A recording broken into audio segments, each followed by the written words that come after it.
ماسكيرانو والبارسا يعاني. البارسا يعاني من حماسة فريق الدار، يطلب المساندة. الكرة لفريق لا كورونيا. ديبورتيفو عنده الكرة، اللاعب كارلوس جيل لفيصل فجر يمشي في هذه العشية، يوزع عرضية والهدف الأول للدار.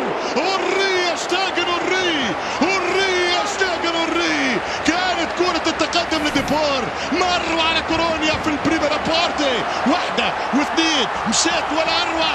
والكرة متاع مهاجم كبير برشا، هو جوزي لو يضرب كرة وشتاجن متاع حارس كبير تير شتاجن العنكبوت يمنع على كورونيا من 1-0.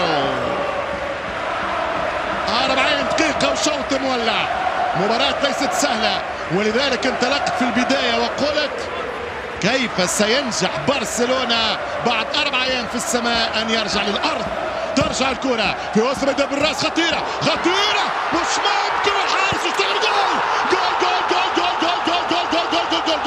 جول del سوبر ديبور.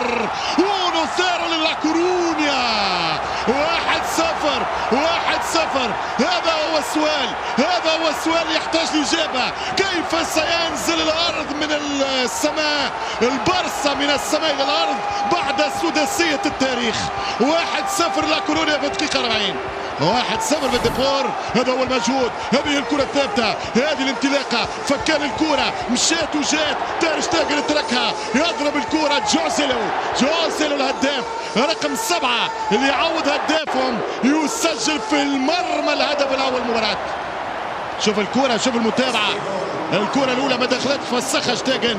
هذه الكرة كانت ممكن يكون أفضل، تأخر. هل يسأل عليها رفقائي في الاستوديو؟ تير شتاجن أم لا؟ كرة ممكن زلقت منه لأنه فما المطر، بحكم أنه الدنيا ممطرة، ممكن علاش فلتت منه، لكن في الأخير هي دخلت.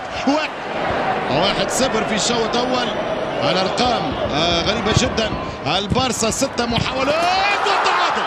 المحاولة السابعة في الجول عن طريق لويس سواريز البيستوليرو. هذه قوة البارسا. غريبة أرقام الشوط الأول.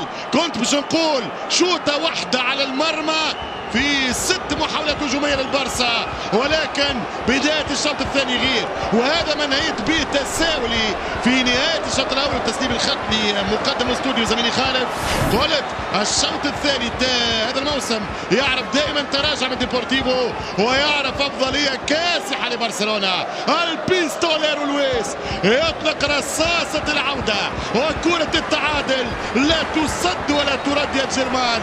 شوف البومبا، باف بوم، 1-1 عن طريق لويس سواريز. البوينغا والإيربوس، الراية تير شتاجن الكونكورد بكل لغات الفضاء انقذ كرة، ولكن الثاني يأتي جول.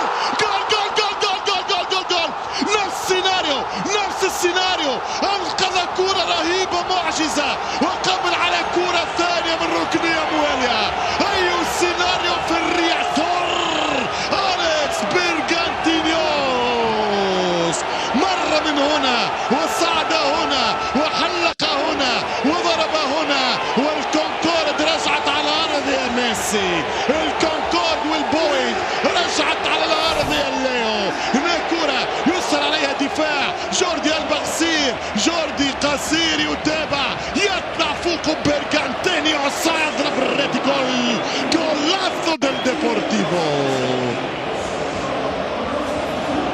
2-1 لا كورونيا، ولكن طبعا هذا يسر عليها الدفاع والمراقبة.